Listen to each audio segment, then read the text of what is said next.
All right.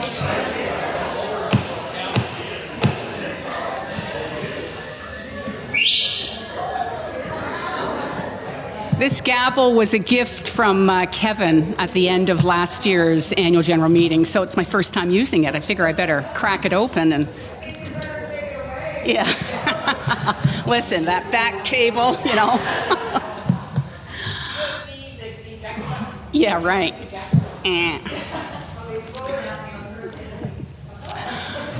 All right. Well, I'd like to welcome everybody to the annual general meeting for 2024. It's nice to see so many people. We were a little nervous for a few days, wondering if the freezing rain would keep us away, but you're a hardy group of folk, and it's glad to have you all sitting here with us. My name's Jeanette May, and I'm the chair of council, and will be chairing the meeting today. So this meeting is an opportunity to hear about some of the highlights of Jubilee over the past year. We're going to meet the new staff, we're going to meet the new leadership, and we're going to approve the budget for 2025. The annual report was distributed about 2 weeks ago, and it provides a great summary for all of the work that the various committees and programs and initiatives and events that took place in 2024. You'll be hearing from a few of the leaders of those committees and groups, but not all of them. So if you haven't had a chance already, I highly recommend that you do read the annual report. There's lots of good information in there. The agenda for today, which Norm has got up on the screen, it's actually on page 2 of the annual report as well. So if you're wanting to keep track a little more closely, that's where it is. And there will be a number of motions that we're going to be voting on today. And when I call the question, we're going to vote by a show of hands. So when I ask for all those in favor, please put your hand up, and we will move the meeting along with that. And I also would like to let you know that we are video recording the meeting today, and it will be posted on Jubilee's website and on YouTube. And that's just going to give us the opportunity to give people who weren't able to make it today to watch it at a later time. I hear that it should be ready midweek this week, but I think Norm's going to send an email out with a link, and he'll let us know when it is ready if any of you want to listen to it again. So there you have it. So I think without further ado, we're ready to get started. To kick things off, I'm going to call on Anne to lead us with a prayer.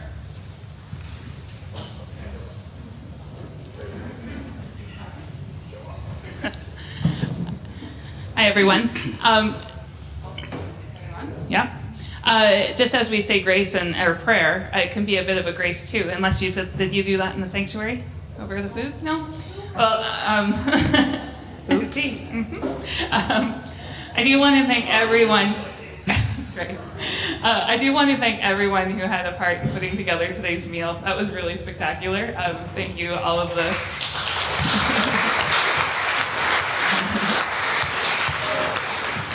all of those who were setting up, and the wonderful makers of chili and soup and all things good, and really good desserts, I hear. I haven't been over there yet. Let's pray. Loving God, we thank you for this moment. We thank you for this warm soup and chili on a chilly day. We thank you for the meal that we've shared. We thank you for the worship that we have joined in.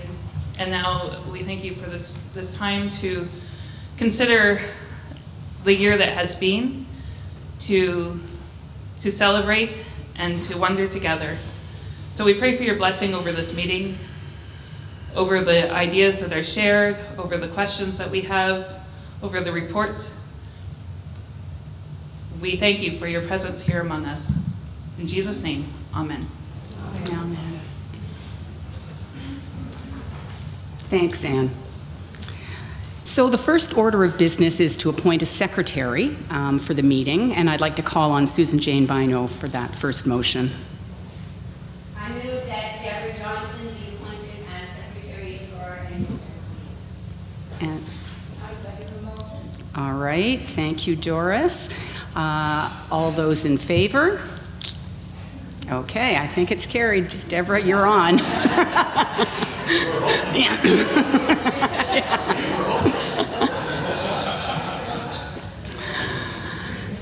Okay, the second order of business, some of these technical things to start off, is to address the ability of non-members who are present today to allow them to vote on all matters that we talk about at the meeting. And I'd like to call on Elda Scott to make that motion.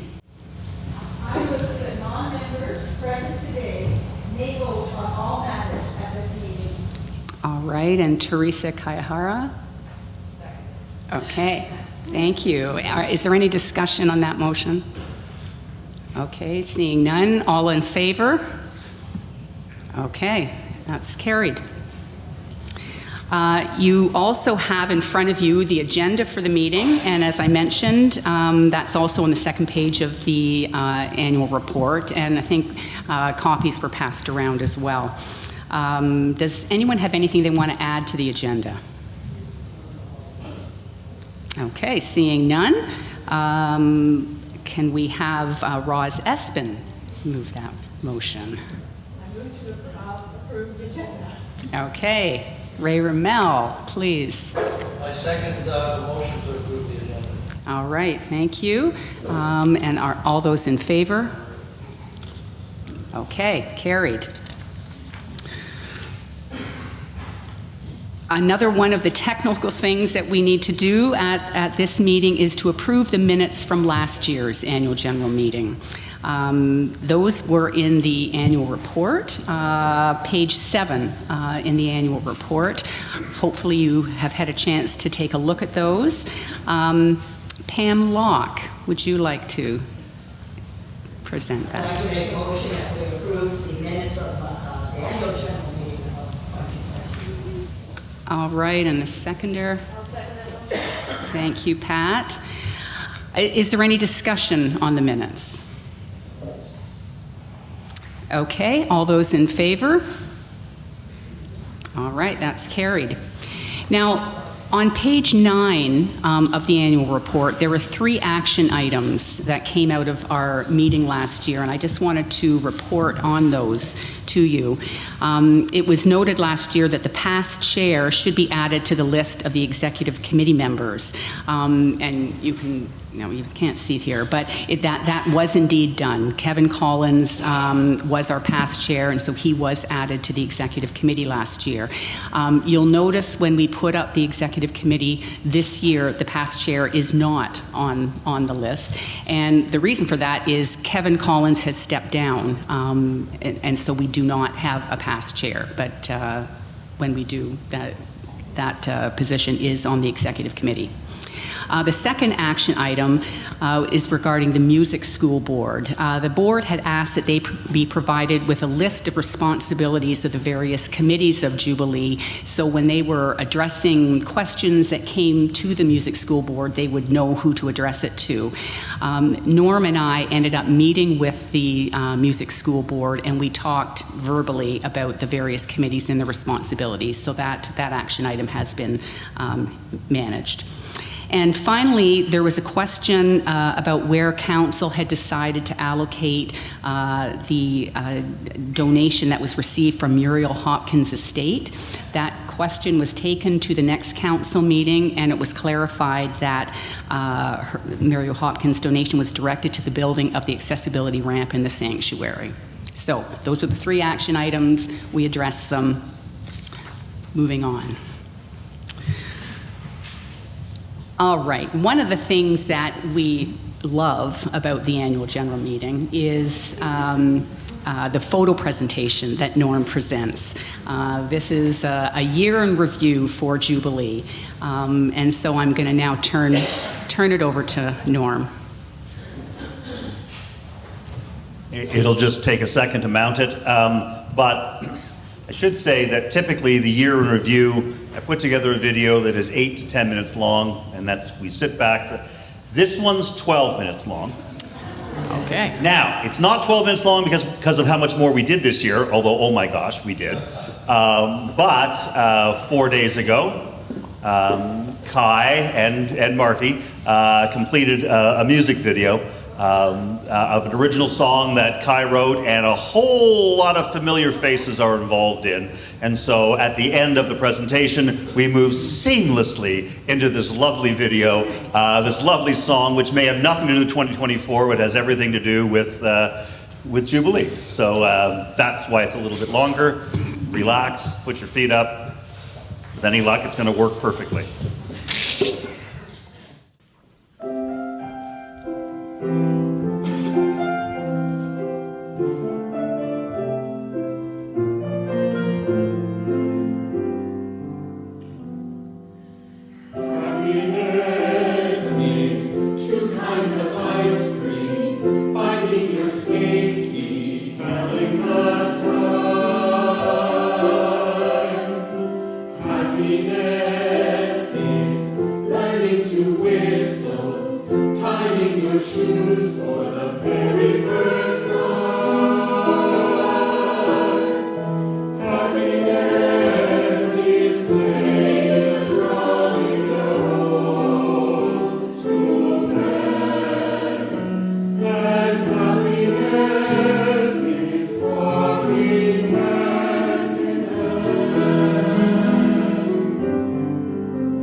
Got to hold on to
Hold out your light, you hand-bound soldier. Hold out your light, you hand-bound soldier. Hold out your light, you hand-bound soldier. Let your light shine around the world. Children singing. Hold out your light, you hand-bound soldier. Hold out your light, you hand-bound soldier. Hold out your light, you hand-bound soldier. Let your light shine around the world. Singing, oh, preacher, can't you hold out your light? Oh, deacon, can't you hold out your light? Oh, leader, can't you hold out your light? Let your light shine around the world. Children singing, oh, preacher, can't you hold out your light? Oh, deacon, can't you hold out your light? Oh, leader, can't you hold out your light? Let your light shine around the world. Hear the children singing. Hold out your light, you hand-bound soldier. Hold out your light, you hand-bound soldier. Hold out your light, you hand-bound soldier. Let your light shine around the world.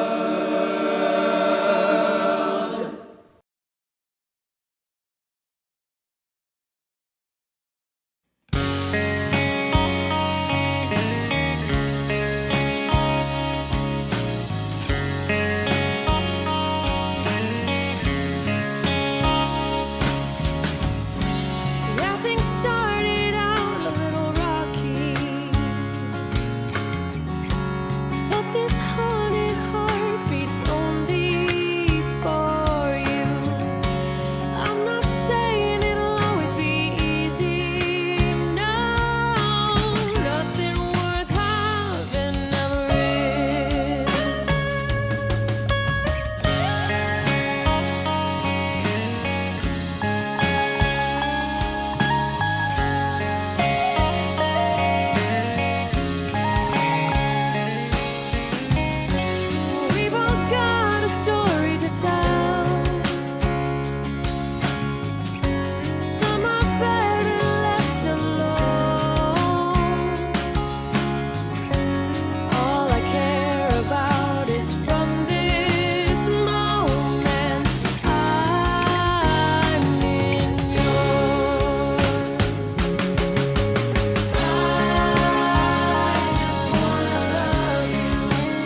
That was amazing. What a year it's been, and how nice to end it off with that musical compilation that lots of people had been working on. So thank you, Kai and Norm, for coordinating that, and thank you, Norm, for putting this together. I mean, you can see what a busy year 2024 was, and none of this could have happened without the work and the leadership of our Jubilee team. We've historically had a team of 4 people. So Norm Seeley, our wonderful minister who's been with Jubilee for 20 years and continues to keep it fresh and inspiring. Jeannie Wise, our music director extraordinaire, who is growing our choir and challenging us with spiritual and pop music like we've never sung before, in languages that we've never sung before. Diane Clare, who manages the office and makes the administrative work of this complex community of faith seem easy. And Barb Secord, who keeps our building in tip-top shape and she treats our tenants with kid gloves, so they just keep coming back year after year. So these 4 staff members have established an amazing team, and they keep Jubilee rocking. But this past year, we added 3 people to our team of Jubilee. And I'd like to take a few minutes to introduce you to those new team members. Starting with Marcus O'Brien. Marcus, just stand up and give us a wave so they know who we're talking about here. All right, well, don't clap yet. Let me tell you about him first.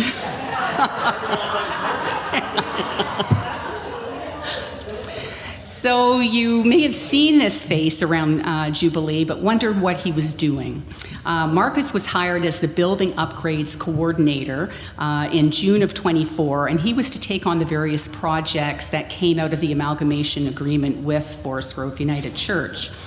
He's working under the direction of the Amalgamation Implementation and Property Committee. Marcus did an outstanding job in clearing out Forest Grove and preparing it for sale. So this involved making repairs, moving some items to Jubilee, disposing of other items that weren't needed. But he also coordinated an estate sale that was really effective. After the church was sold, he dug into preparing for the start of the music school here at Jubilee and readying offices for our increase of staff. And he also became involved in a variety of the maintenance projects around Jubilee as well. And you can read more about those projects that were taken on in 2024 in the annual report. So another reason to read through that. With diplomas in both cabinet making and carpentry, Marcus has brought over 20 years of experience with him to this position, experience in the construction industry, and he also owned his own construction and renovation business. And during his career, he worked on renovation projects at a number of churches across Toronto. Marcus has a diploma in lay ministry. And he also has volunteered at a number of other congregations over the years. One such example is working as a senior warden at St. Chad's Anglican Church. So these hidden skills nobody knew about. Marcus is married with 3 adult children. He loves hockey, bird watching, and building his repertoire of dad jokes. So when you catch him one-on-one, you can test how he's doing on that one. Marcus, we are thrilled to have you on our team at Jubilee and knocking off projects from that to-do list. So now the applause.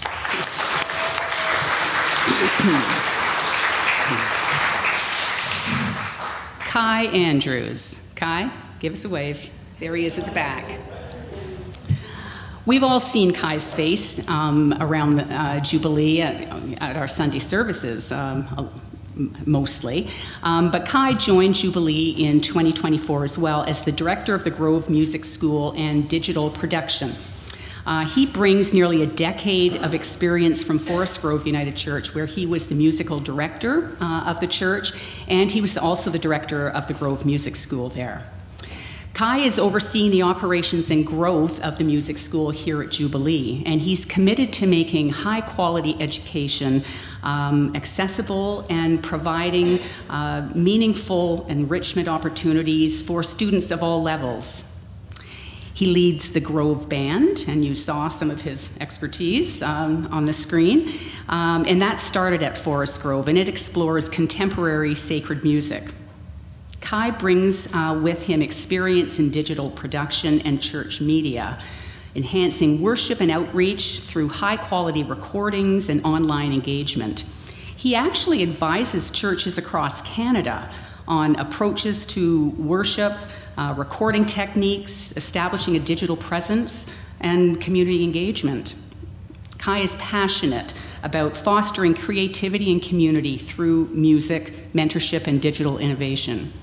We are lucky to have somebody with Kai's skills and expertise on our team. So welcome to Jubilee, Kai.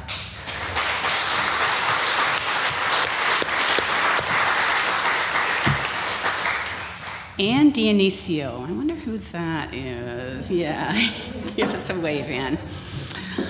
Ann has spent several years in the last decade with Jubilee, so she doesn't feel new to us, but I just thought it would be nice for us to have a little recap on who this person is and who we keep inviting back to Jubilee.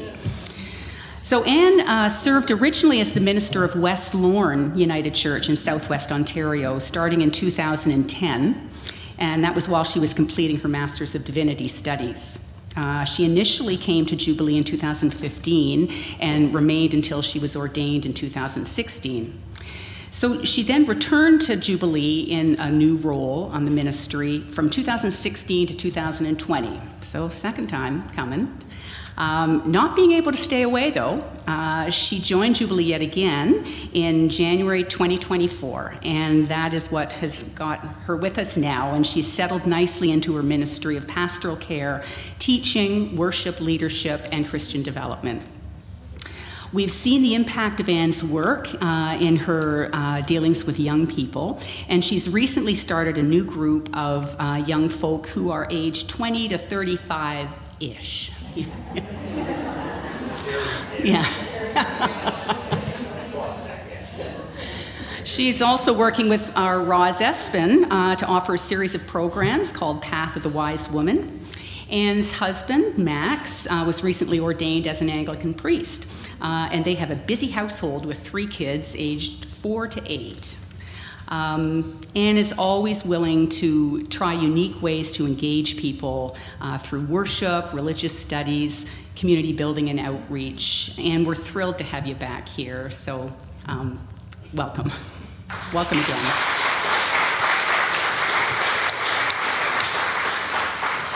So together, it's the collaboration of these now 7 individuals. The teamwork that's developed is unbelievable, and I feel honored to work with such a tremendous group of professionals. So let's give our applause to Barb, Diane, Marcus, Kai, Jeannie, Anne, and Norman.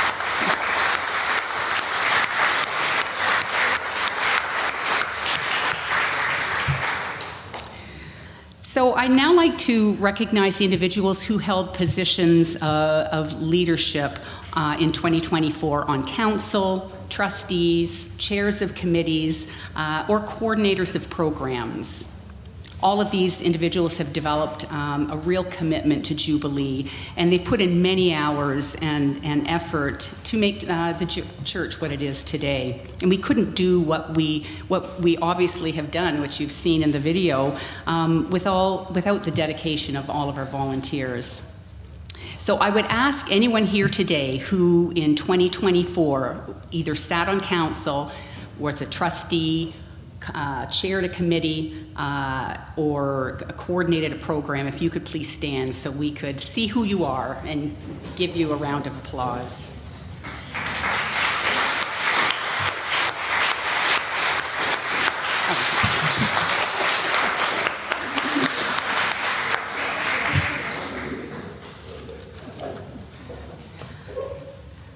A few of our leaders from 2024 have decided for a variety of reasons to step down from their positions, and that has made room for other people to step up to volunteer. But I'd just like to take a moment to recognize those who served in the past and have decided to step down.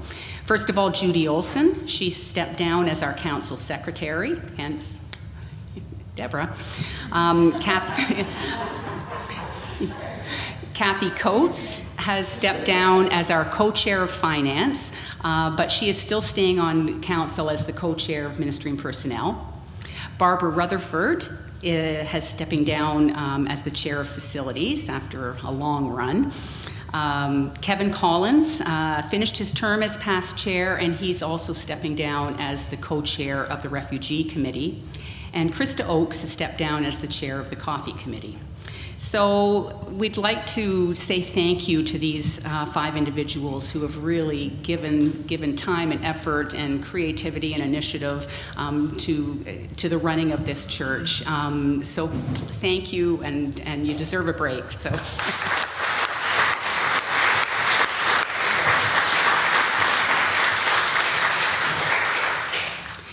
When individuals resign from their positions on council or trustees, one of my jobs is to try to search out other individuals who would like to step up and take on those roles.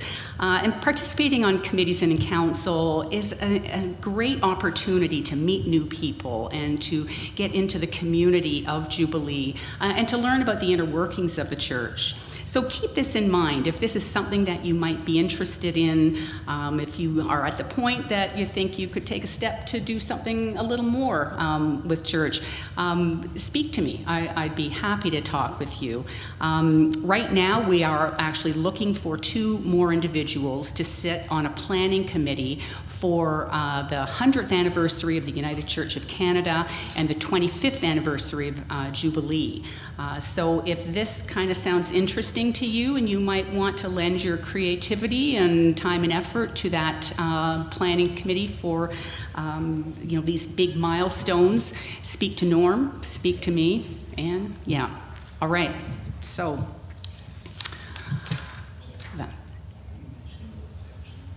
Pardon me? My extension? No. Yes. Sorry, I just wanted to make sure we weren't doing this incorrectly.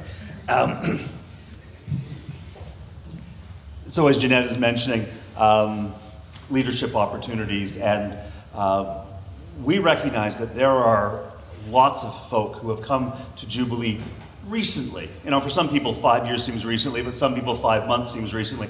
A lot of people though, and we recognize there are people with gifts of leadership, and it's very tempting to jump on those people right away and go, oh, we need you to fill this spot, will you do this? But we also recognize that that's a really great way to burn people out. That people need to come, be served by community, and then move themselves and decide they want to serve the community and serve the church as well. So as we look around, we see lots of people with great potential, but we want to give them time to really sort of grow roots and feel connected. So one of the things that we at council have asked, we asked Jeanette to extend her term as chair for another year. At this time, normally we'd be looking to get an incoming chair, a vice chair right now. And so there's a couple of people that could have been, well, several people, but they need time to also really feel part of the church. So we thought rather than asking, we would give people time to just feel that it's, yeah, I'm ready to do that. So we've asked Jeanette to extend her leadership for another year. So she won't be chair for 2 years, she'll be chair for 3 years. So next year we can start looking for a vice chair to come in and support us. So council asked Jeanette. Jeanette thought about it carefully. She did not snap yes or no, but agreed that there was wisdom in that, and so she has agreed to stay on for the extra year, and we owe her a lot for that. So thank you.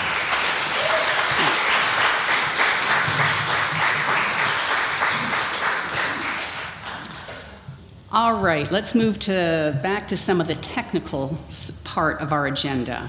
Gary Norris. Gary is involved in so many aspects of Jubilee, but one of the major hats that he wears is that of treasurer of Jubilee. And he has had another busy year in managing the day-to-day financial operations of this busy organization. So I'd ask Gary to come forward and present the treasurer's report for 2024. Good afternoon. Just before I start nattering away here, you've either got the annual report or I think the financial reports were handed out separately.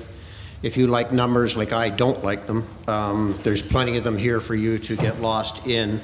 I would just point out a couple of the pages that may be a little overwhelming, and that is the report on the financial report for the sale and the operations of Forest Grove United Church. And it only runs 2 pages, so there weren't too many numbers. But it takes you through the complete complexities of what happened with regards to that sale, starting with the fact that we sold the building for $9.2 million. And you can work your way all the way down through it, such that what it attempted to do and was accepted was to get to the very bottom number of the second page, which was the $2.5 million from the sale that was going to the United Church of Canada. So you can see in detail what all we went through, all the expenditures and things that happened. Major expenditure was we had to put a whole new roof on the church prior to being able to sell it. Wasn't expected, but just one of those things that happened to come up. The page just before that is the standard operating report that I produce for the council every month, outlining revenues and expenditures. And just prior to that is the investment statement, and it goes through all of the gyrations and machinations that I have to go through from all the quarterly reports from our investment council to get to the point of knowing what our results are for the year on the thing. So if you like numbers, you can get well buried in them, and if there are questions, I'll go through them later on with you, but just have some fun with you, would like. It's been anything but a normal in 2024 for the finance team. First, let me thank the team, co-chairs Kathy Coates, Christine Petrie, along with Fran Craig, Marilyn Weeb, and Will Petrie. They're worked as a great team in getting us through 2024.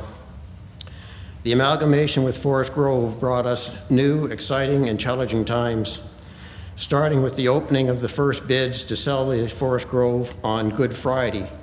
That turned out to be not so good. However, the team persevered through some challenges and some challenging times. The sale was concluded on September the 16th, thank goodness. Kathy Coates led the financial team on the amalgamation, working with the amalgamation team and the United Church of Canada to finalize a very long and protracted split of the proceeds from the development of a stewardship for the next 10 years on how Jubilee would propose to use the Jubilee portion to grow and enhance our ministry. After numerous iterations, all parties agreed on a plan to allocate $6.2 million over to the 10-year period to Jubilee. Jubilee will now periodically report its progress to the United Church of Canada according to the proposed 10-year budget. Sounds easy, but nothing comes easy these days. To achieve this, our chart of accounts required an additional add of a subcode to be applied to all accounts. So in essence, my chart of accounts went from 48 pages to 96 pages of output each month. So it gets a little complicated. This code was required, the subcode was required so that I could easily go through, pull out any revenue and expenditures that are related to the amalgamation covenant of the $6.2 million. So periodically we need to report back to the United Church of Canada saying, this is what we were going to do, we were going to spend this on the music school, we were going to do these upgrades at the church, et cetera, et cetera. So I had to find a way to be able to get that information out and be able to report back to it. But at the same time, I needed to treat all of that as if it didn't exist, and when I report to Jubilee Council, it's just salaries and wages. But I have to break out those people that are part of the amalgamation agreement who are being funded by the $6.2 million. So it became a little more complex than one was hoping.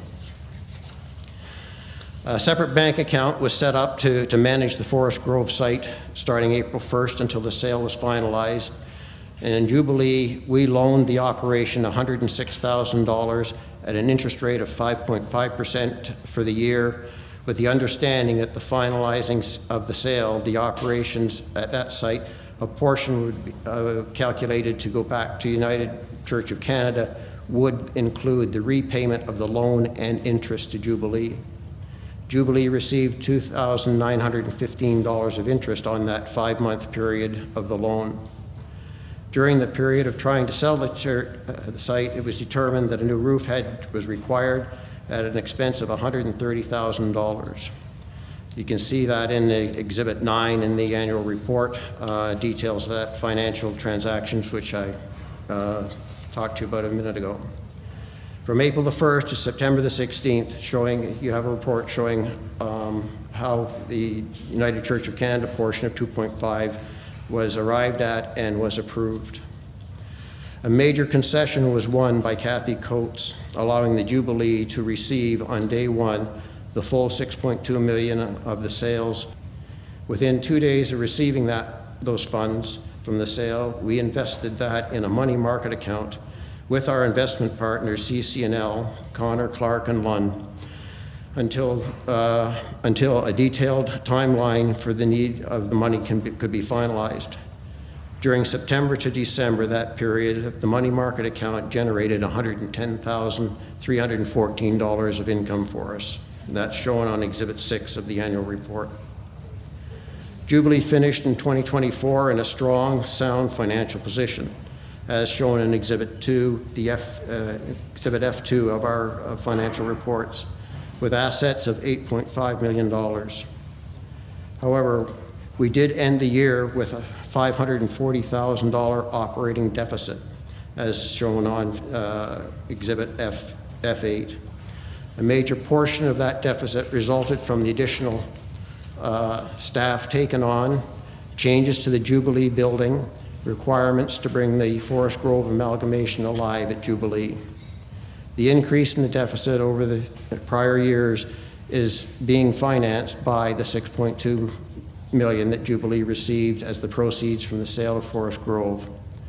This was all part of the 10-year budget plan developed by Kathy and the amalgamation team.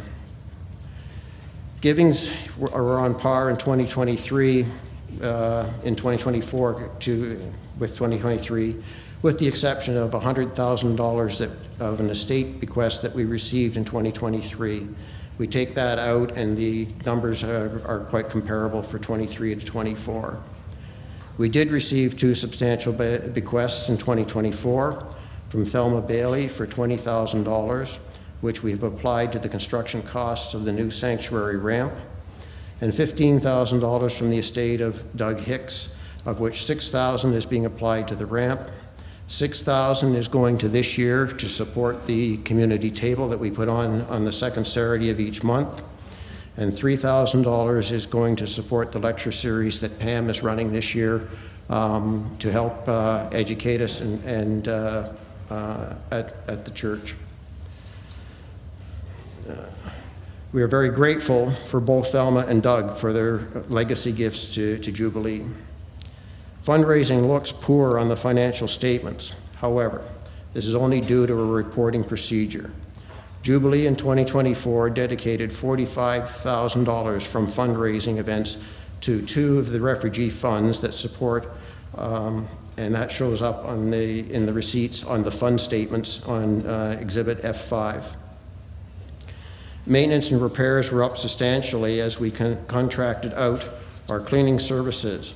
With greater building use of renters and the music school, we did not feel that we should be relying on volunteers to be doing the cleaning as we have in the past.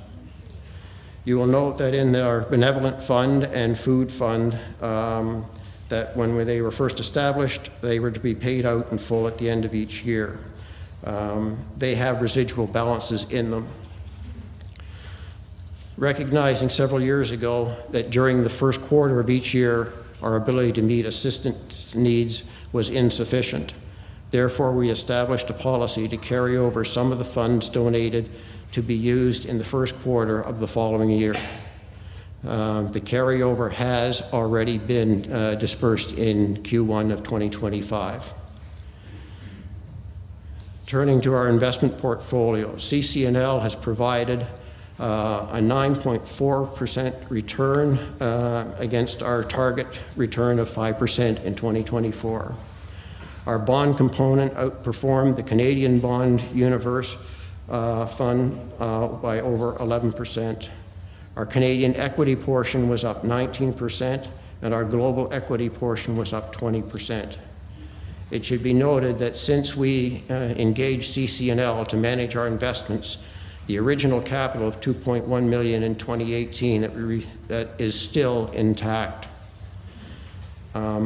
Over the past 7 years of investments, it has generated $800,000 that we have taken out and used to finance day-to-day operations of the church operations and capital improvements. We are currently working with CC&L to redesign our portfolio to support the needs for the next 3 years as a short-term investment and to be drawn down and a long-term support, and then set up long-term support going forward for the next 7 years. Even though the amalgamation budget shows a plan to use the 6.2 as if it would be exhausted, this is not the plan. The intention is at the end of 10 years, the capital base will be in the area, hopefully between $2 to $3 million. Most of the 6.2 will be invested and untouched for the next 3 years. If a 5% average return is achieved on that, it will generate an additional $700,000 to $800,000 to be added to our capital base. Based on CC&L's past 7 years of managing Jubilee's investments, we feel confident in continuing this relationship and growing our investment capital. That's my report for this year. Are there any questions?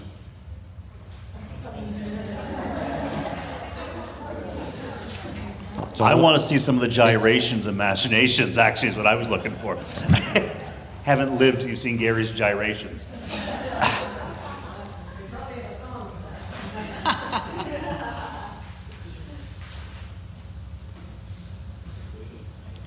Well, it just might be, Gary, that your presentation is complete and there are no questions.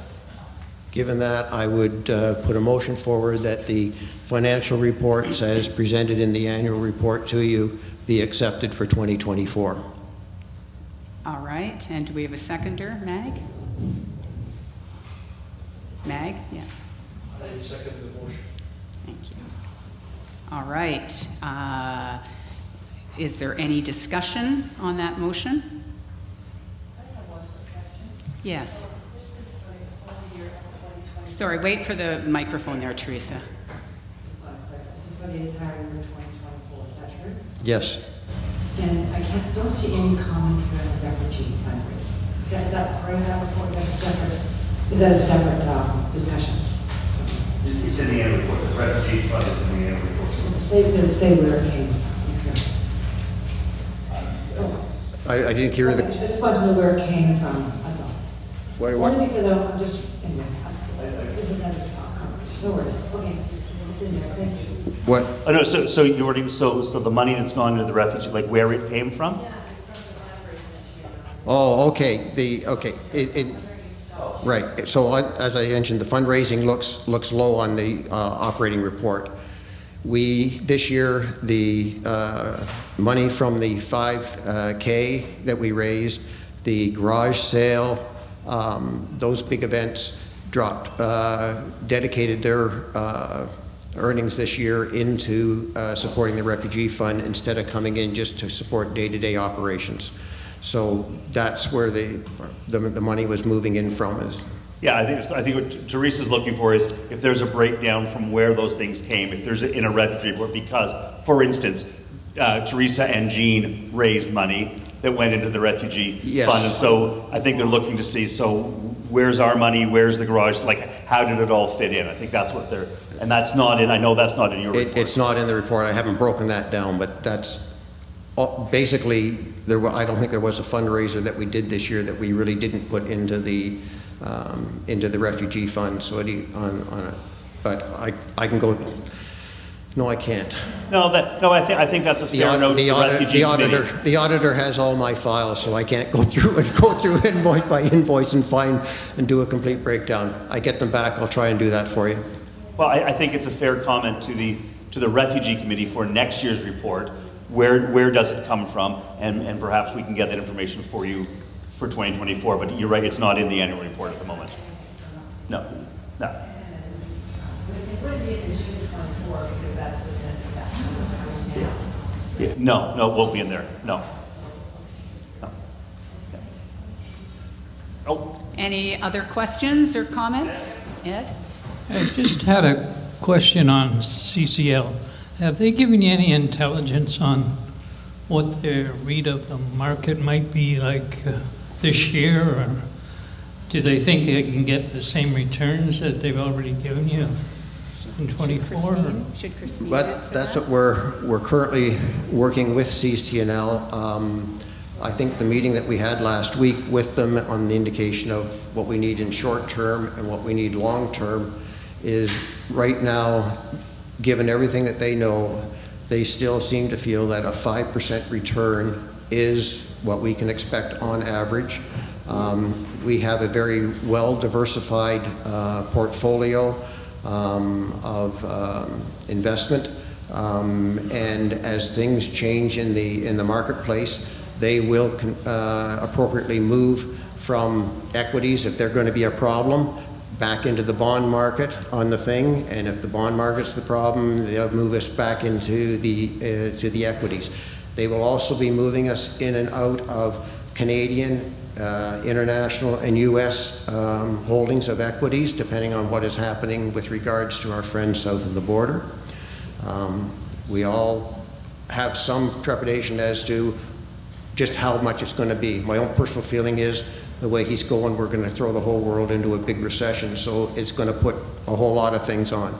CCNL is a very competent manager of funds. They do a lot of work with regards to the Canada Pension Plan. So they have a good track history and an understanding, and we also hold some very different part of our portfolio is in ownership of places like airports and stuff where there's big capital draws needed for these new buildings. This is something that we were never in before, and that we go in and we get buy-in on that, and we continue to get money coming back out as interest payments and operations of buildings that we own as to renters and things like that. So they have got us into some very sound pieces that are generating money for us on the thing, and they are very good at watching and moving us in and out of the different ports of our portfolio. So I'm quite confident that, you know, there's no doubt, and they've explained to us that on average we're going to have 5%, but we're going to have years where we're going to have 8, 9, or 10%. But we also have the possibility of there'll be years where there might be 1 or a negative 1% gain, all depending on what's going on. But they have done a tremendous job in managing our money since we went with them, and we're quite confident that they'll be able to see us through the next 4 years of the problems and keep us going forward. They understand our needs and are working now on the 2-tiered plan of what we need for the first 3 years now, which is going to be a lot of capital improvement and expenditure usage, funds that are going to work on that. But then they're talking about we need this big pot of money over to the side that we're not going to touch for at least 3 years. Get that in there and working and making more capital for us and reinvesting that. So that's why I say if that works through, before we even get there in 3 years, there'll be another 800,000, so that 6.2 becomes almost $7 million. So we're quite confident with where we're going with regards to what CCNL is doing. Christine, did you want to add anything to that? Christine is our co-chair of finance and is the one who manages the investment portfolio. In terms of having the same return this upcoming year compared to last year, being over 9%, I would say that that's not an expectation that we would have of our portfolio. So in our positive years, we would expect to have, you know, around the 4 or 5%. some years, like this past year, 9%. CCNL during 2022, when we had if you recall, we had both bonds and equities had a very negative year, and most portfolios were down 5 to, I can't take my mask off. I'm sorry, I'm fighting something, I don't want to share it with everybody. -5, -10, -15, 20%. S&P down more than 20. So in that particular year, CCNL was only down 3%. So the portion of the portfolio that Gary was speaking about, the rental properties, all those types of investments, that's the private equity component. That has an absolute return target. So in all different negative return markets, that type of scenario, the performance will be expected to be a positive return in those assets.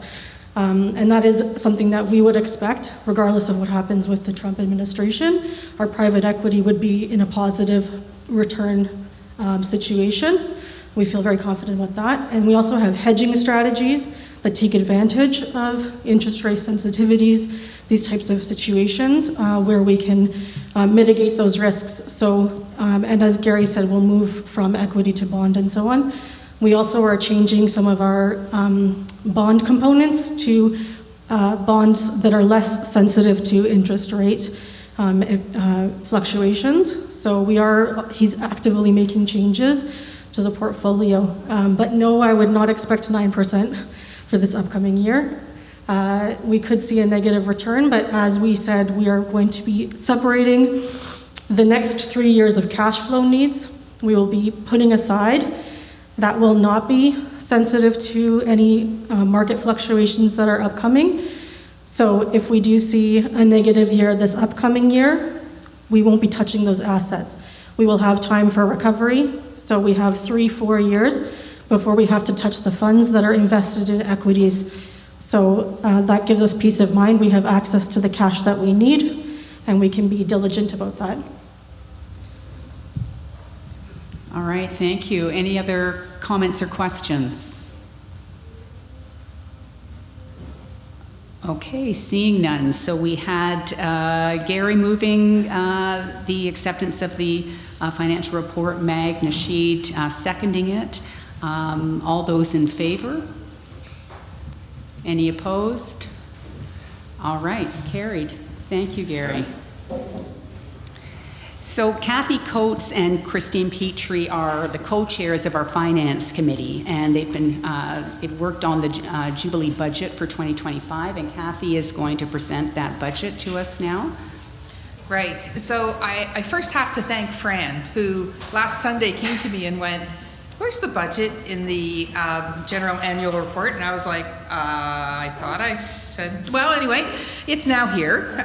So thank you, Fran. I've been thanking Fran a lot today. So we have it. It was sent out electronically last week. We had a few copies of it here. So hopefully you have been able to take a look at one of those 2 documents. The way we put the budget together this year, and just for you from a viewing perspective, I have an overall, which just basically shows the revenue versus the expenditures. And I do have a breakdown that I can go into to each of the sides, but a lot of it reflects what Gary's already talked about. So when I look at the revenue number, we were fairly modest in what we thought was going to come in from a revenue perspective. So we have envelopes and par possibly up about 2%. The big changes in revenue that I want to talk about, fundraising. So it seems that we are doing a lot of fundraising that goes towards targeted funds, like the refugee funds, like music program. And when that happens, it's not coming to the operating budget. So this is an operating budget. This is the operating budget. So we typically have our fundraising at about $40,000. We've dropped that to $25,000 this year as a revenue. And we are going to work with council to figure out which fundraisers we do that will go directly towards the operating budget versus which fundraisers we do that can be allocated to other things. So that's something the council is going to have to work on, but as a reflection, we dropped the numbers from an operating budget perspective. I still think we're going to have a fantastic year of fundraising. We always do. It's just taking into consideration that some of those funds are going to be directed to different to different activities that are happening. That makes sense, because we had the ramp last year that funds got put to, we had refugee committees that got put to, we have music that it got put to, and ironically, Teresa, you were asking about where fundraising went. I actually do have a breakdown on a spreadsheet that I can show you that Gary had sent me, because Gary and I were trying to figure out the 45 versus the 3 in operating, and you did send it all to me, so I do have a somewhat breakdown of how that happened. The second number that I want to talk about in revenue, facility rentals. For 2 years straight, we've been really doing well on facility rentals. We usually have it in around $75,000. We've upped that to 85 this year, just recognizing that more of our tenants have come back and that is there, so there's been an increase on that side.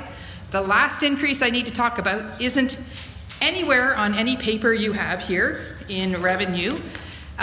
We had modestly put that the Forest Grove Music School was going to bring in about $15,000 in revenue, and they already brought in $17,000 since January. So as a committee on Wednesday, yeah, give them a clap. Well done, bye. When we figured that out on Wednesday, I made changes to this to recognize that we're now expecting $25,000 in revenue from the Forest Grove Music School as opposed to 15. So the numbers are a little off.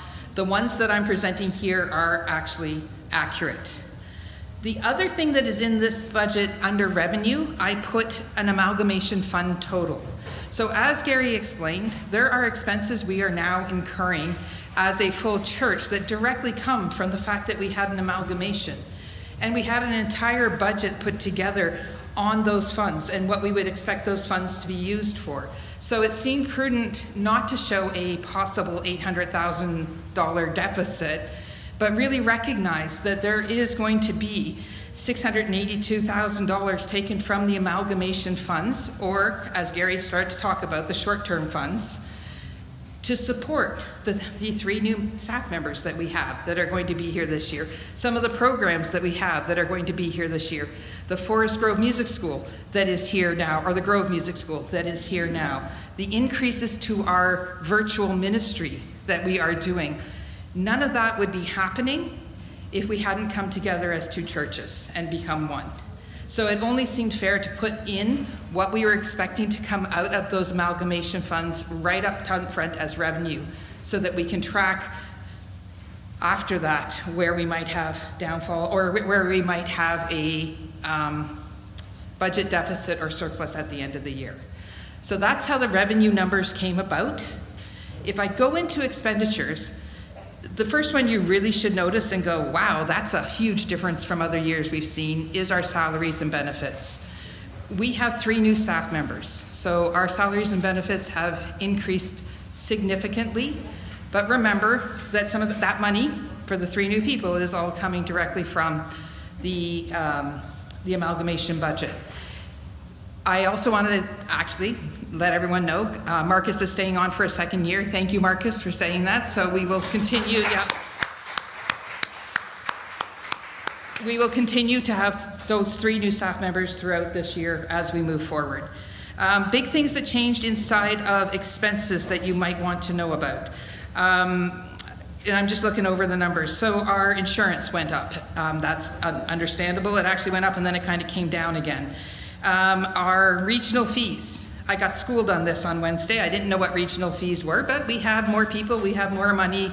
It is something that's taken from the region based on those 2 things. So they went up just because we have more members, we have more finance, we have more income. So that's why that number went up. Maintenance and repairs. So maintenance and repairs is different than some of the upgrades that we are doing. So we have prudently put in some money for maintenance and repairs around Jubilee, maybe like a dishwasher breaking and having to be refixed, maybe some plumbing that might go wrong that needs to be there. So we've prudently put in a budget for those types of maintenance and repairs that we may come up against this year. At the same time, our amalgamation committee, AIC, what's the AIC? No, implementation, Amalgamation Implementation Committee also requested $160,000 to do upgrades to the building. So that is also being shown in our expenditures. And know that anything coming out of AIC is all things we have committed to in the covenant agreement when we went in with Forest Grove. So not to surprise you, but next year you might see $400,000 from AIC as we work to fix the HVAC system within Jubilee. Not this year, just prepping you for next year, because we know that these things need to be done, right? What else is in here that I might want to talk? Program totals. So you'll see that there is a significant increase in our program totals. Some things that are going on there that might be of interest to you. From a music perspective, Jeannie and the Amalgamation Committee, we all thought about sustainability, where we're going in the future, and we are starting to outfit the choir with iPads so that we don't have to print off a whole bunch of music. We can use a more sustainable way to do that.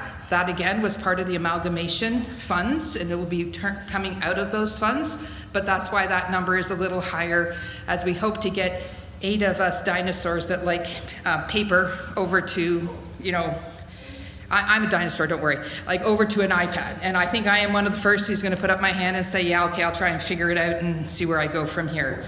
Another number that you might be looking at, the music school. We had a vision for the music school when we started, and anybody from the amalgamation team will probably remember Kai and I visioning this. But one of the visions we had was, what do you do in a neighborhood when a child wants to learn music, but really doesn't know, do I want to play the guitar, or do I want to play a ukulele, or do I actually want to use a violin? Like, I don't even know what music I want to explore, but I just know I want to explore that. So we put in money into the amalgamation funds to buy instruments that we could let students use, let students try, and say, no, you know, guitar isn't the way I want to go. Can I come back next season and try the piano instead? And they wouldn't be out the money of having to buy an instrument to see if that's the right instrument for them. So some of that we're looking at possibly bringing into this year. We don't know if that's going to happen or not, but we made sure the funds were available for it to happen. So that's why you see the music school number coming up. The salaries to our music school instructors also comes out of that same fund.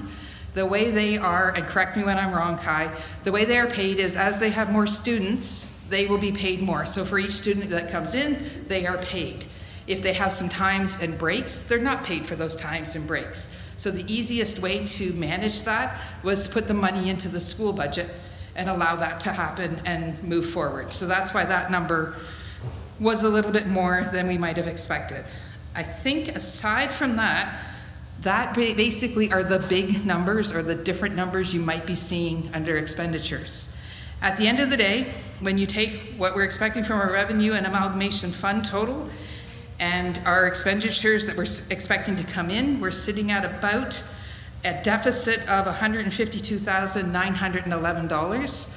Anybody who is historically Jubilee knows that that is about the budget deficit we had as a church going forward. It was always anywhere between 100 and 200,000, which for me was comforting to know that as we put this budget together, what we think is going to come out of amalgamation funds is truly coming out from the right places. And the deficit that we have is similar to the deficit we've had all along as a church, which is where CCL comes in, and from an investment income perspective, we have it budgeted that income would come back to us to pay that deficit. So what I added at the very bottom, because investment income is never guaranteed, we don't know how investments are going to do, we assume certain things. With the investments we have from the amalgamation funds and from the Jubilee funds, we're expecting at sort of a 5% return, and we may or may not get that this year, but if we got a 5% return, we would get investment income of $375,000, which would then be a surplus of $222,089. And with that, that is your operating budget for this year. It is a business budget. It is really looking at increasing the ministry that we do in this church, bringing our community in, keeping our Grove School, music school moving forward, allowing programs to settle that we've actually started and initiated from this. It has room to grow. We've taken into account that we have a building that is aging, and we are making sure that we have the maintenance funds for that. We've also increased virtual ministry, I should have mentioned that, as an expense, because we know that our online population is growing. What we are doing with the Grove musicians, what we are doing from an outside of the actual in-church worship is growing, so we want to make sure that we have the funds to grow that. Any questions? Because I just threw a lot of numbers at you. Yeah, Bill, what's up? Kathy, thank you. Am I right then in assuming on this that if everything works out at least as positively as we're projecting, you would have a surplus in 2025 of 222,000. Yeah. And so therefore, in order to ensure that we don't draw down more against the amalgamation fund than we have to, because if we just did that every year, then the amount available for investment return would reduce. Right, right. So the plan with respect to the surplus would be essentially to return that to investments. Yes. So that we sustain for the longest possible period the amount in the amalgamation fund, if you want to put it that way. Absolutely. So when we talked with CCNL this past week, we actually looked at a 3-year plan. As much as you can project what's going to happen next year and the year after, we looked at a 3-year plan and came up with an amount of money that we sort of want, what was the word you used, Christine? Protected, or sort of that guarantees a certain amount to come back, right? And we know we're going to draw that to zero over the next 3 years while we allow the larger portion to grow. That's where the surplus goes back into, is that 3-year plan to allow us to continue to grow, so that we don't touch that larger amount and it continues to grow and grow and grow. Yep. I was just wondering, Kathy, if there is a process in place to make sure that the various elements of the amalgamation implementation plan are managed to the budget that they have been allocated. Yeah, recognizing that this is going to take place over 10 years. Absolutely. So the question was, is there a way to go back to see if where we were allocating our funds is actually going to where we said we were allocating our funds? Fran, I keep telling Fran is like I've been thanking her for the entire week. She actually asked me on Wednesday when we went through the budget, she said, Kathy, what did you budget in the amalgamation review for this year's deficit or money to be pulled over? And it actually was the same, almost within $20,000 of what our budget is for this year. So we do have something we can always go back to look at. I will tell you one of the reasons we actually predicted we were going to have quite a bit bigger deficit than 539,000. We thought we were going to spend at least 1.2 million last year out of the 6 million that came. But some of those things got paid for by the region, actually, as opposed to us, which was lovely. That was Gary's doing. He complimented me several times. I'm complimenting him right back. They would volunteer to pay for something that I had put in the budget, and we'd say, okay, you want to pay for that? So we know we actually have some extra funds that will help us post 10 years. So yeah, the short answer, yes, we have ways that we can look back to make sure we're making those numbers. Yeah. No, I'm just to add to that. So we also have the Amalgamation Implementation Committee who are looking at, so this is what we had planned, are we doing as planned? So they're doing oversight, and the region also will be checking in with us. Right. To see that we are, they're not so much, they can, but they don't need to go through the books as much as, okay, so how are you living into the agreement? So we are responsible to the region who will look to see that we are living into the spirit of the agreement. And then, of course, the implementation committee are also then looking, are we actually living into it as well? So there is oversight and reminder. Yeah. Right. And just as one of those reminders, for example, all of the building things that we said we would do to Jubilee, we have 6 years to complete them. And then the region can come in and say, do you have the new HVAC system? Have you changed the roof? Have you upgraded all your plumbing? Have you done this? Because there were funds set aside for that. The hope is we're going to have them in the next 3 years or within 4 years of this whole thing happening, but we'll see what comes up this year that we're not expecting and move from there. Nope. Yep. I should just focus myself over here. Can I take a question? No, go ahead. No, just one other point, and it just comes from the documentation that was distributed today. So the budget for revenue in 2024 was essentially $430,000. And the actual we see there as 366. And then the revenue total that's budgeted this year is 387. So the,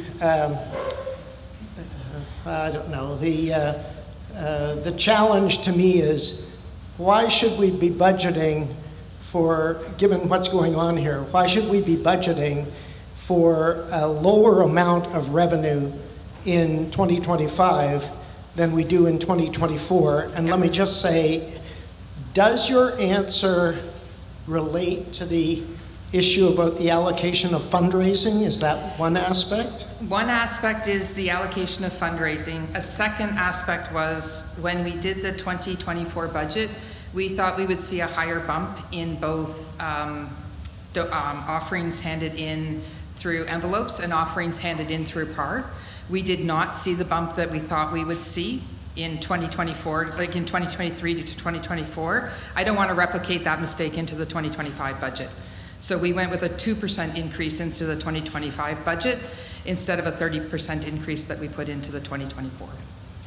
So then I'll just make one comment, which is we have a wonderful year ahead where we celebrate the 100th anniversary of the United Church of Canada, which I think is celebration worthy, and you're going to hear more from us in that regard. And we have our 25th anniversary of this congregation. Also a noteworthy circumstance. The folks that you've heard from have told you that the money that has come from Forest Grove is being managed very effectively, I believe. But we have a wonderful year to afford all of you an opportunity to engage in the opportunity to grow our funds in celebration this year, to provide money so that 10 years from now, this is a thriving, not a desperate congregation. So we're going to do that in celebration, but we're also going to ask you to recognize what's going on here and what we can plan to do in the next 10 years. Bill. Well spoken, Bill. I think that's worthy of applause. Yeah.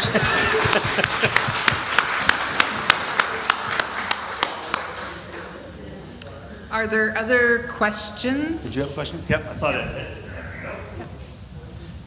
Yes, regarding the expenses. Yep. I had a chance of seeing the virtual service.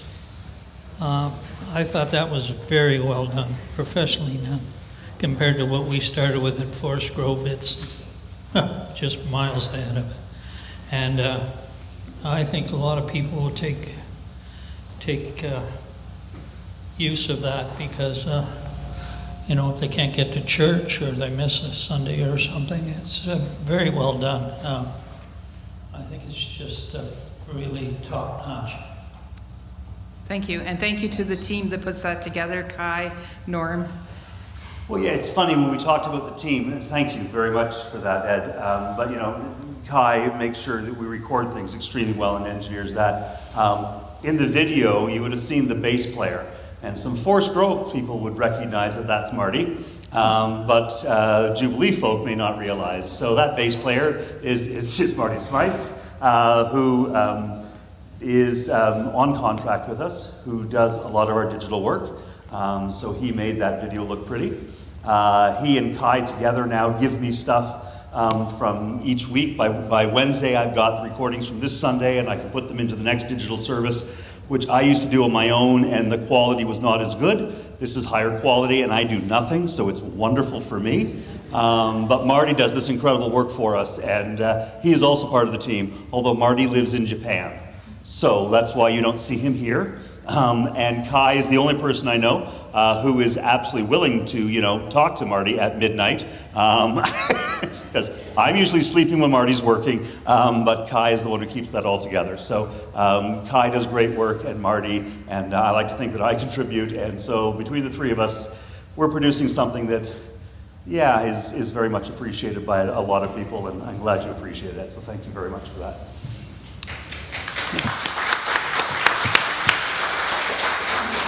All right, are there any other questions or comments on the budget? That's what I was going to say. Keep going. If there aren't, then I'd like to move that the 2025 budget be approved as presented. And, all right, thank you, Christine. Any further discussion? Seeing none, all those in favor? Any opposed? All right, that's carried. Thank you, Kathy. So you've now heard a bit in a few of the presentations about the Grove Music School that Jubilee acquired through the amalgamation with Forest Grove United. And I thought it might be nice for us to get a little bit more information about what the music school is doing. And so I've asked Doreen Gribben, who is the chair of the Music School Board, to come up and say a few words. So welcome, Doreen.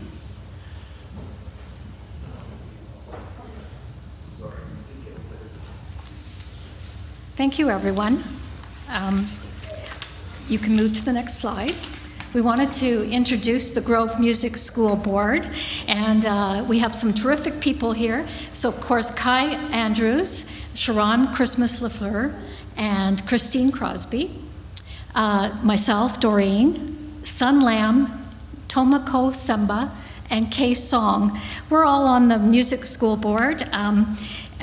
We volunteer our time and expertise, and we all come from various different backgrounds.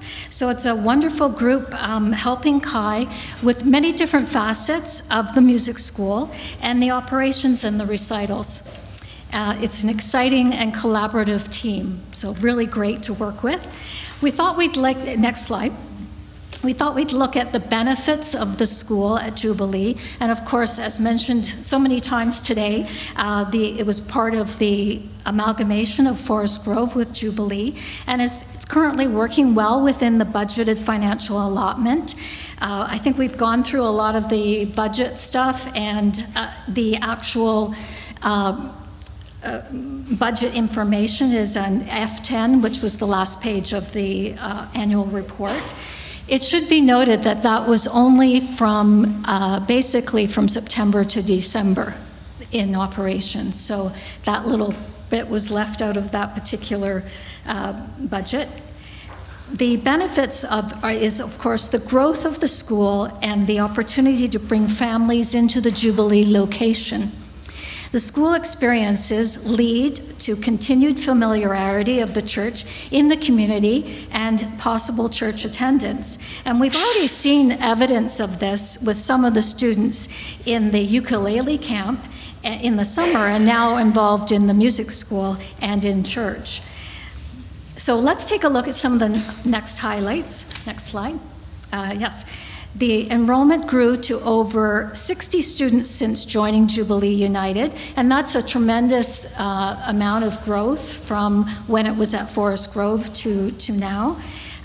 There's been strong participation in private lessons and ensemble programs, and the lessons that we give at the music school is piano, voice, guitar, bass, ukulele, drums, and composition.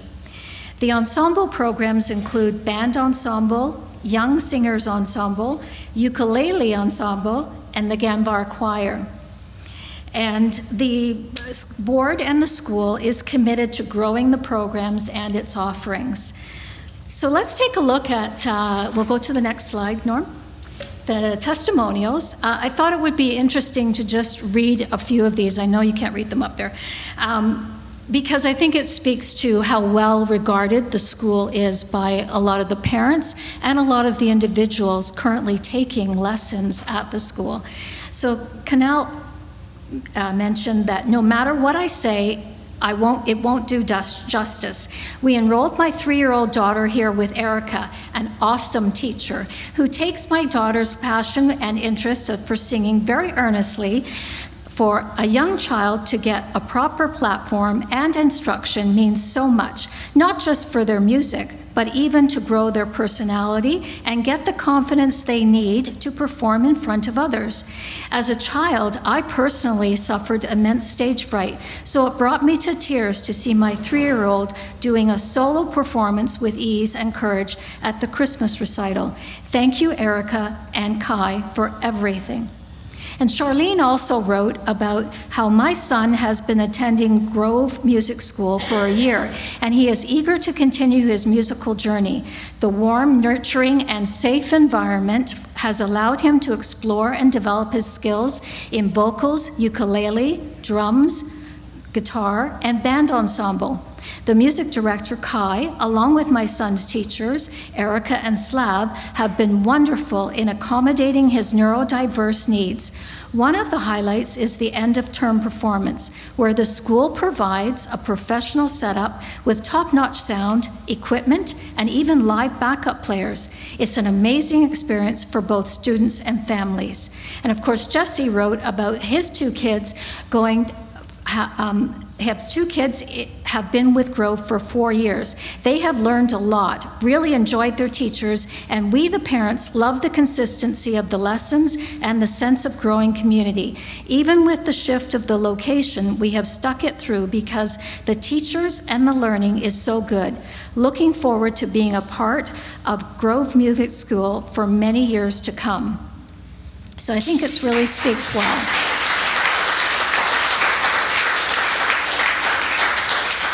And of course, we wanted to mention our terrific instructors who are wonderful. These creative individuals have a wealth of musical knowledge and experience and encourage the children to keep expanding their talent. So we have Erica, who many of you have heard and seen, Emmett, Natalie, Fiona, Anna, Scott, Christopher, Stav, and Matthew. And of course, the last slide, we have our wonderful performers. They're building musical expression, confidence, and stage performance. So the first picture is from the Christmas recital, and that was some of the performers and the instructors. We also have the Gambar Choir. There's examples of piano, guitar, group singing, and the solo voice. We look forward to continued success in 2025 and many more experiences. Thank you.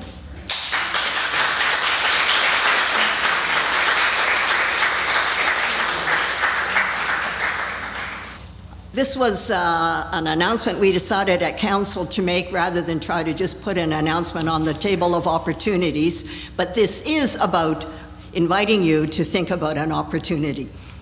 Council's asked me to speak about my role as our lay representative from Jubilee on the Shining Waters Regional Council. You'll have seen my report in the annual report, but here are a few details that might explain how Jubilee fits into the national denominational structure. Did you know that the United Church of Canada is the largest Protestant denomination in the country, with over 1 million members in 2,500 congregations or communities of faith?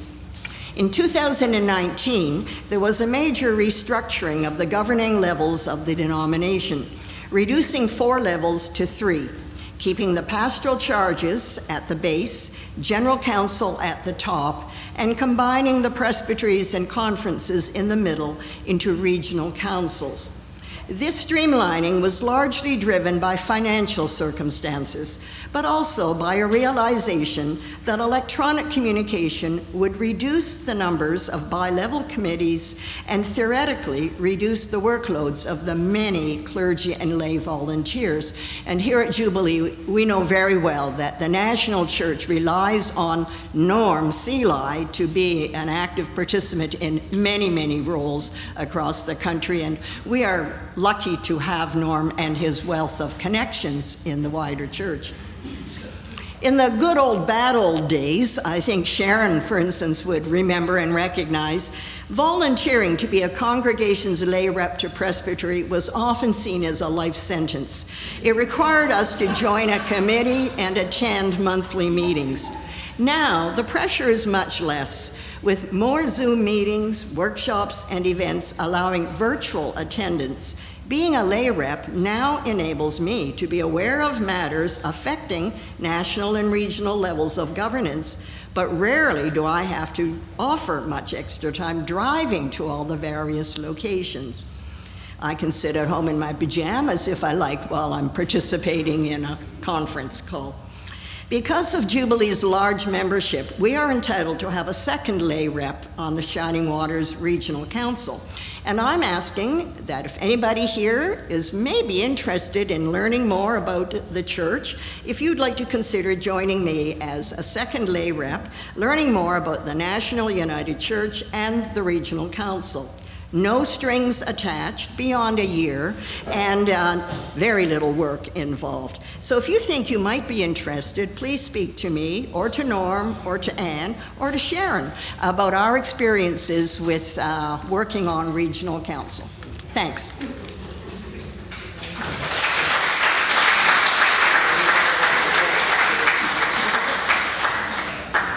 Thank you, Pam. All right, so we've seen and thanked the volunteers that we had on our leadership positions in 2024. I'd now like to introduce you to the leadership team for the 2025-26 year. And so with the exception of the 5 individuals who we noted earlier were stepping down, the rest of the leadership team is going to continue until the annual general meeting in 2026. All right, so that's very small.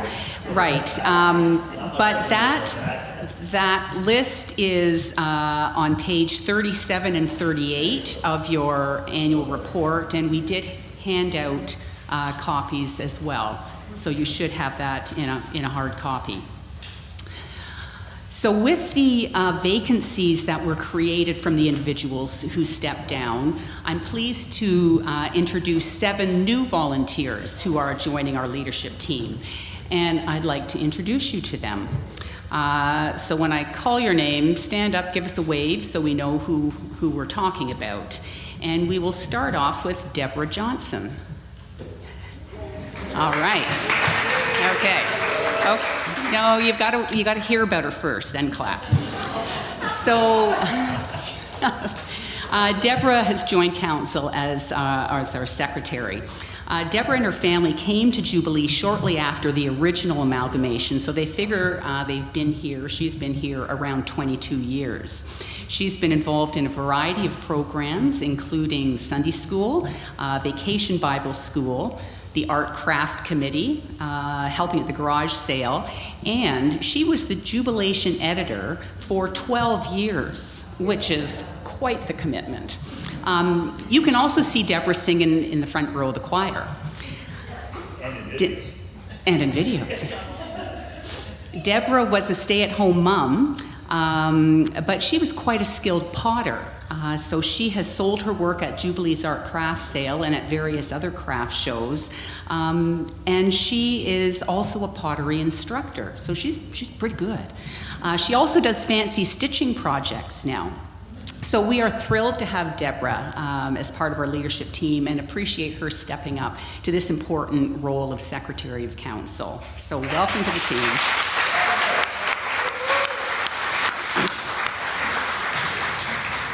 All right, Val Winters, back row Val, give us a wave.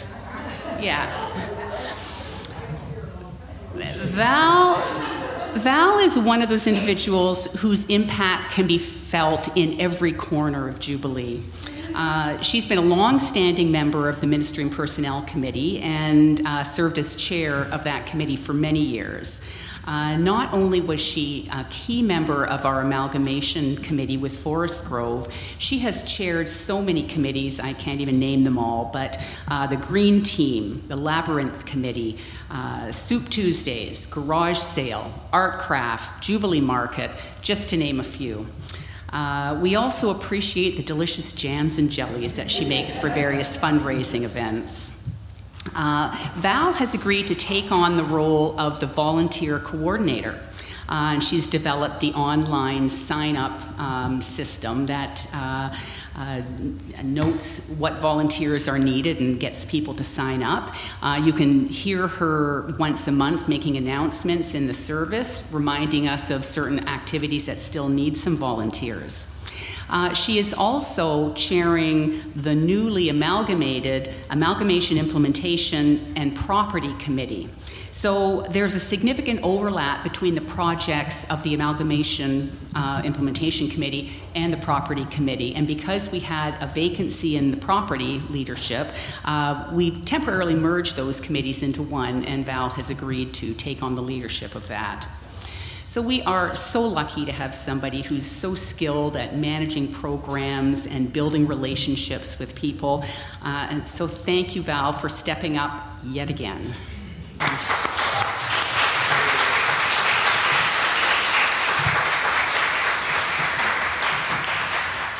John Barr. Give us a wave, John. Stand up and wave. We want to see you. All right. John has agreed to assume the role of co-chair of the Finance Committee with Christine Petrie.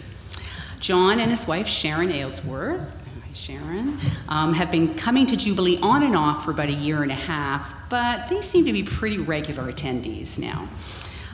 John worked at a major life insurance company in systems, marketing, administration, and various legal-related roles for many years. He's also had significant involvement in 2 previous congregations as their treasurer. He worked with Out of the Cold, and he still works with the trustees in one of those congregations. John is also currently on the board of the Presbyteries of Toronto Conference, which is an investment group that provides grant money to congregations and groups through Shining Waters and Western Ontario Waterways Regional Councils. John and Sharon have been married for 43 years and have one son. A fun fact, John likes walking the labyrinth, and he has walked them in San Francisco, Christian Island, Five Oaks, and various places in Toronto. He also helped Sharon build a portable labyrinth many years ago. Who knew? John is relatively new to Jubilee, but didn't waste any time in agreeing to co-lead our finance team. So we're grateful to have somebody with your skills and experience in this leadership role. Thank you, John.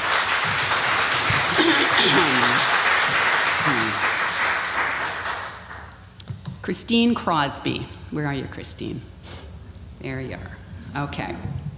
Christine has agreed to assume the role of chair of our facilities committee. Christine attended Westview Presbyterian Church for 15 years, and she was the chair of the board, member of the Worship and Nurture Committee, and a pastoral care team member. Christine joined Jubilee in 2023 when that church closed, and she stated, "I'm just coming here, I just want to worship, I don't want to get involved." Well, those were her famous last words.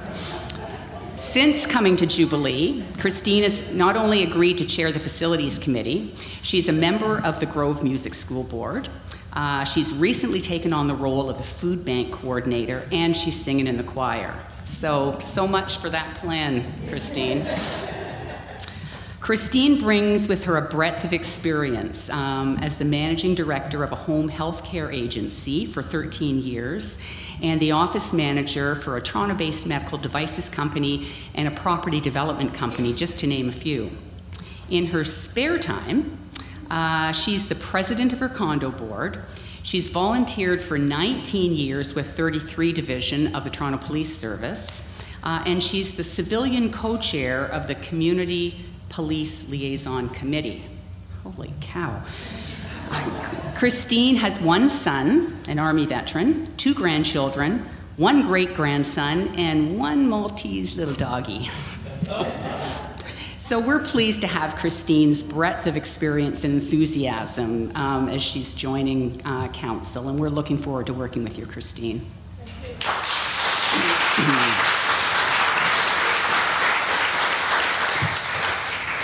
Vivian Witt.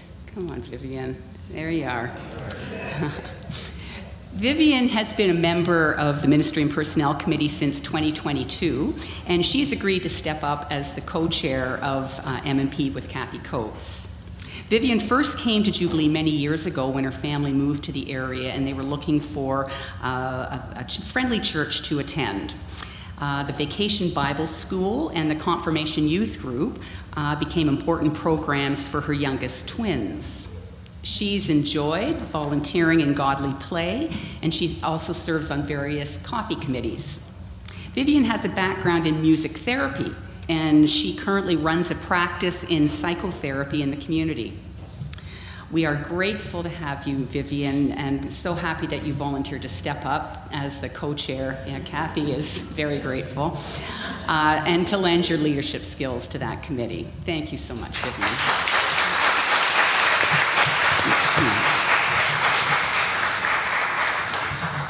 Tony Capozzi. Is Tony here? Where are you? Oh, there you are. Hey, Tony. Tony has agreed to step into the role of interim chair of the Refugee Committee. She's been a member of Jubilee for about 10 years and said time really flies when you're having fun. She's currently a member of the Refugee Committee and has raised money for refugees through arts and crafts sales and dinners. She's also a member of the Grandmothers for Africa, serves on various coffee committees, and she's worked at almost every garage sale. Tony gets great enjoyment helping when there's really a need, and she appreciates the community spirit here at Jubilee.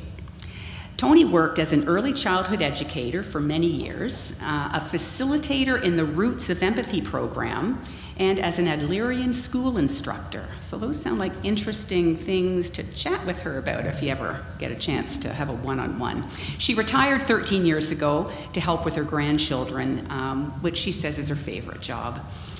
We are pleased to have your enthusiasm, Tony, in taking on this leadership position, even if it's just on an interim basis. Maybe we'll convince her to make it more permanent. Who knows? Anyways, thank you so much, Tony.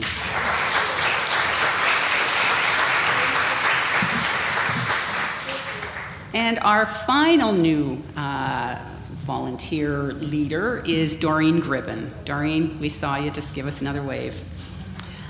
Doreen volunteered to sit on the new Grove Music School Board and then agreed to take on the role of chair of that board. It was line dancing that brought Doreen to Jubilee. Go figure. And that was in February of 2024. Her neighbor, Christine Crosby, invited her. Christine's everywhere. And she met so many lively people that day that she decided to come to a church service the next day, and she's been a regular attendee pretty much since then. Doreen is a violinist, and she started out studying music, but she then moved over to business and marketing management. She started her career in the banking, audit, and marketing field, but then later worked for a variety of companies and nonprofit organizations until she retired in 2023. She has a university-age daughter, and she enjoys live theater, swimming, cooking, and photography. Doreen says she loves music of all kinds, and so being on the Grove Music School Board is just a perfect fit for her. And those were her words. She enjoys the camaraderie, fellowship, and just the joy that Jubilee provides to her.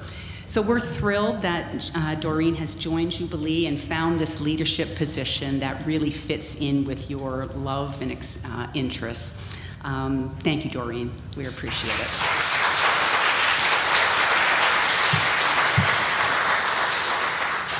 So I'd like just a general round of applause for these 7 new volunteers, but I'd also like us to extend our round of applause to the other leaders who are continuing in their portfolios for yet another year. We truly appreciate all of your time and effort.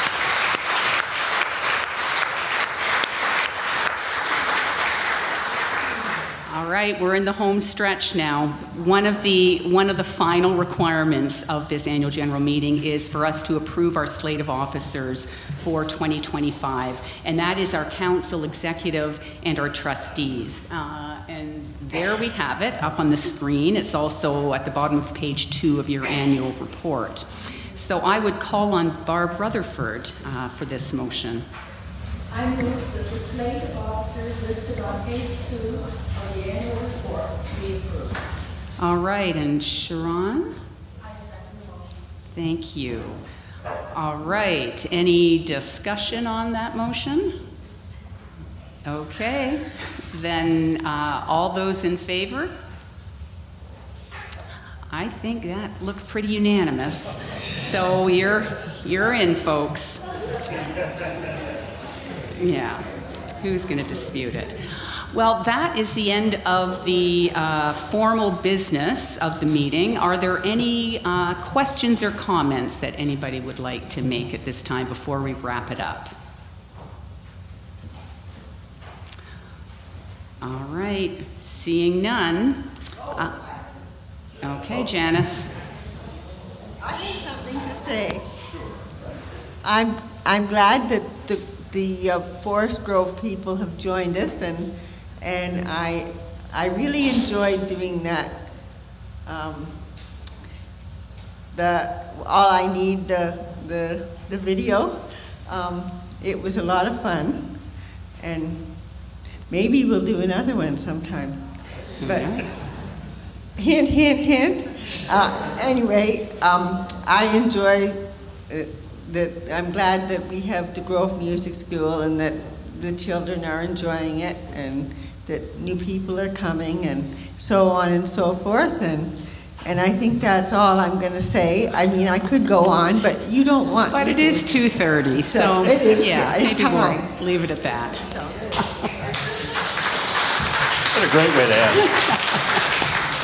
Any other comments or questions? All right.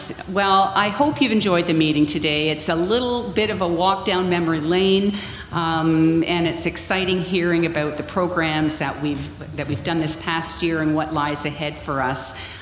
We really do have so many wonderful people working in this community of faith, and as we mentioned earlier, if you want to get involved, we would love to have you working in a program or committee, so keep that in mind. I know Anne started out by thanking people, but just a recap on thanking those who helped make this day happen. First of all, Diane Clare, who prepared the annual report. Yay, Diane.